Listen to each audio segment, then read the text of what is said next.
Celui qui a peur, il est aveuglé. Espérant toujours éviter le mal, lui ouvre les bras, hélas désarmé, et là de sa peur. À la tienne, Joe. À la tienne, Fourfond.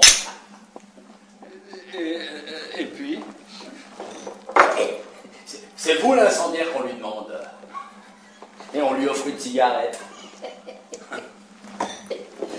Et excusez-moi qui dit malheureusement, monsieur le commissaire, j'ai pas d'allumette, bien que vous me preniez pour un incendiaire.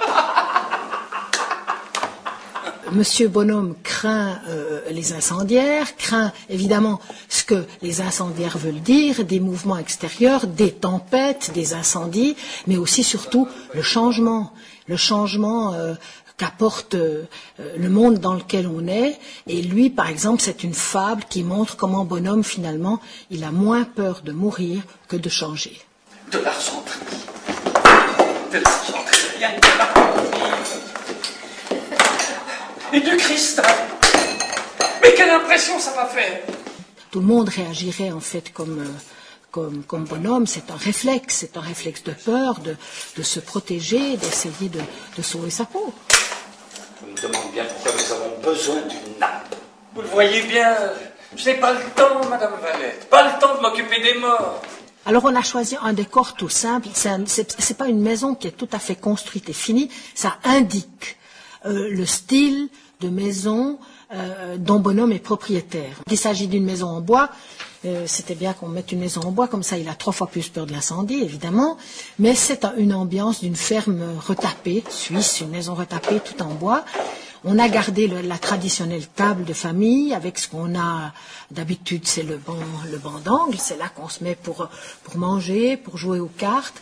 Et puis on a indiqué comme signe de richesse de Bonhomme, on a mis un tableau qui est là, qui est un tableau de Hodler, qui est un de nos grands peintres suisses, mais qui indique aussi son niveau social et son niveau de vie.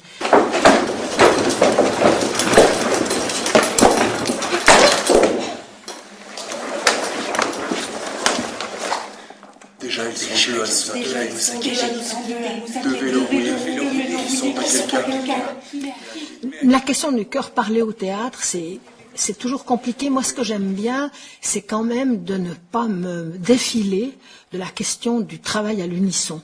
C'est-à-dire d'arriver à avoir une façon de parler unique à plusieurs acteurs. Mais là, on est dans un chœur qui est aussi très humoristique, qui a beaucoup de distance, qui mène une critique aussi sur ce qu'il est en train de voir. Donc le chœur voit ce que Bonhomme vit et fait ses commentaires.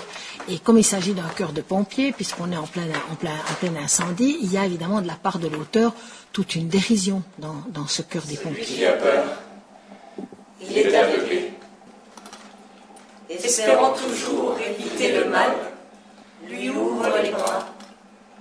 C'est vraiment un grand auteur suisse alémanique très connu. Je pense qu'il a travaillé dans les collèges, que les étudiants le connaissent. Il est joué dans les théâtres, il est joué dans les grands théâtres suisses, mais aussi dans les théâtres allemands. Mais c'est aussi un auteur traduit dans toutes les langues. Il est joué dans le monde entier.